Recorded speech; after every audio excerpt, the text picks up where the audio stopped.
to start now by bringing forward our net zero target. I'm afraid 2050 simply suggests we have room to delay. Stanley Johnson, the first man to write a science fiction novel about a deadly pandemic, states emphatically that he would like to see the British population at 15 million. 80% of all British would have to die to achieve this goal. What these royals know from studying population collapse, but refuse to iterate, is that it only takes a population growth reduction of 15% in any given society to cause a cascading effect which will wipe out the entire society.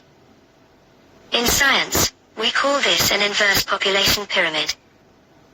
Listen as the father of the Prime Minister, Stanley Johnson, in his own words as he advocates for the destruction of Great Britain through genocide.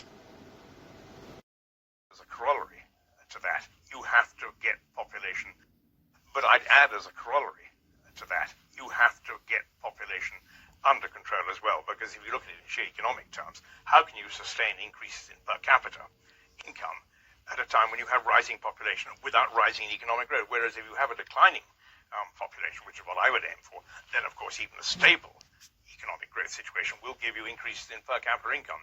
So that's where I stand on that. Do you have a sense of what the carrying capacity of Britain is, or of the world as a whole? Or? Well, Britain, I put it at 10 or 15 million. I think that'd be absolutely fine.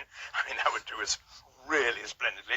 At a limit, 2025, I think it's complete nonsense that we are now confronted with an island, would you believe it, of 70 million people. I wrote a paper, I think it's the only paper the Conservative Party has ever published, and it was published as an old Queen Street paper in June 1972, oddly enough, and it was called Britain Needs a Population Policy. And you could still argue that today, right? I certainly could.